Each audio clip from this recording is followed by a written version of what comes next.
महारथी कर्ण पांडवों के भाई थे, लेकिन फिर भी वह पांडवों से नफरत करते थे।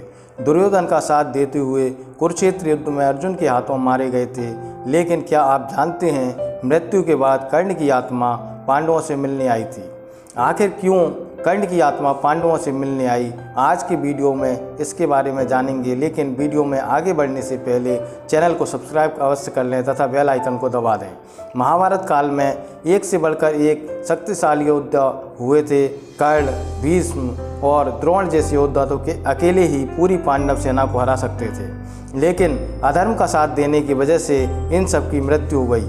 फिर इसके बाद ऐसा क्या हुआ कि कर्ण, भीष्म और द्रोण के साथ साथ सभी मरे हुए योद्धाओं की आत्माओं को पांडवों से मिलने आना पड़ा।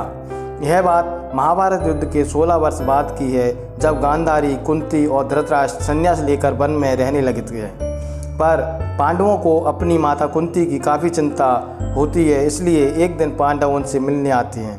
जब पांडव कुंती से मिलने जाते हैं तब वहाँ महर्षि वेदव्यास कुछ मुनियों के साथ पधारते हैं। पांडव राजा धृतराष्ट्र, वेदव्यास, कुंती, सुभद्रा, गांधारी और द्रौपदी बैठकर दिव्य कथाओं पर चर्चा करते हैं। तभी महर्षि वेदव्यास धृतराष्ट्र से कहते हैं, महाराज, आपके हृदय में जो कहने की इच्छा हो रही है उसे मैं जानता हूँ। आप निरंतर अपने मरे हुए पुत्रों के शोक में डूबे रहते हैं। महाराज, गांधारी, द्रौपदी और सुभद्रा के हृदय में भी जो दुख हमेशा बना रहता है वह भी मुझे पता है। श्री कृष्ण की बहन सुभद्रा अपने पुत्र अभिमन्यु के मारे जाने का दुख मन में धारण करती है। मैं उससे अनजान नहीं हूँ। मैं आपकी समस्या को दूर करने के लिए ही आया हूँ। बताइए, आपका कौन सा वरदान प्रदान करूँ। महर्षि वेदव्यास की बात सुनकर धृतराष्ट्र ने कुरुक्षेत्र युद्ध के बारे में बताया कि कैसे दुर्योधन की मूर्खता के कारण इतने सारे योद्धा मारे गए। दूसरे देशों के राजा जो दुर्योधन की सहायता करने आए थे वो भी मृत्यु लोक को प्राप्त हो गए। धृतराष्ट्र की सारी बातें सुनकर वहाँ बैठे सभी को उन मरे हुए योद्धाओं की यादों से दुख होने लगा।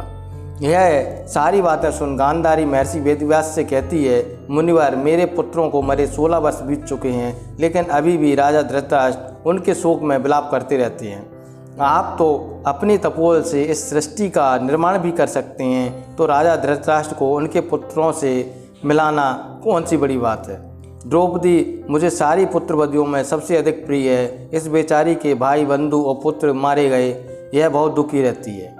श्री कृष्ण की बहन सुभद्रा हमेशा अपने पुत्र अभिमन्यु के वध से दुखी रहती है। जब गांधारी ने यह कहा तब कुंती ने अपने महामर्थी पुत्र कर्ण के याद किया। जब महर्षि वेदव्यास ने कुंती को देखा तो उन्होंने कुंती से पूछा, हे देवी, आप किस गम में डूबी हो? कुछ कहने की इच्छा हो तो कहो।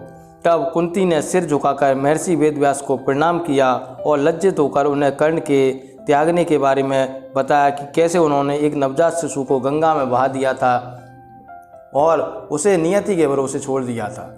उसके लौटने के बाद भी उसे अपना पुत्र स्वीकार नहीं किया और उसे सूतपुत्र कहलाने के कारण उसे सबका अपमान सहना पड़ा। सबकी बातें सुनकर महर्षि वेदव्यास ने कहा, आज सारा संसार मेरे तपोबल को देखेगा। गांधारी, आज रात को तुम अपने पुत्रों, भाइयों व अन्य बंधुओं को देखोगी। कुंती कर्ण को, सुभद्रा अभिमन्यु को, द्रौपदी अपने 5 पुत्रों को देखेगी। महर्षि वेदव्यास के वचन सुनकर सभी बहुत खुश हो गए।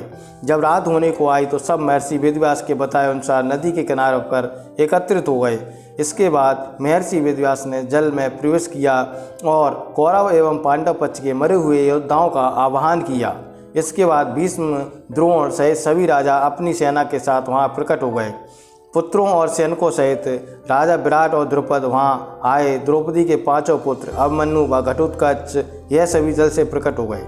कर्ण, दुर्योधन, शकुनी तथा दुशासन आदि भी जल से प्रकट हुए। भाइयों सहित कर्ण के पुत्र विश्वसेन भी जल से बाहर आए। सभी मरे हुए योद्धा उस जल से प्रकट हुए। पांडव अपने भाई कर्ण को देखकर फूट फूट कर रोने लगे, क्योंकि जब कर्ण जीवित थे तब उन्होंने कभी भी उनका सम्मान नहीं किया था। लेकिन कुछ समय के बाद उनका दुख दूर हो गया। इसके बाद सभी पांडव कर्ण से प्रसन्नतापूर्वक मिलकर उन्हें गले लगाया और उनसे क्षमा याचना करी। उसके बाद सभी मरे हुए योद्धा उस रात एक दूसरे से मिलने के बाद सुबह होते ही सभी वापस चले गए।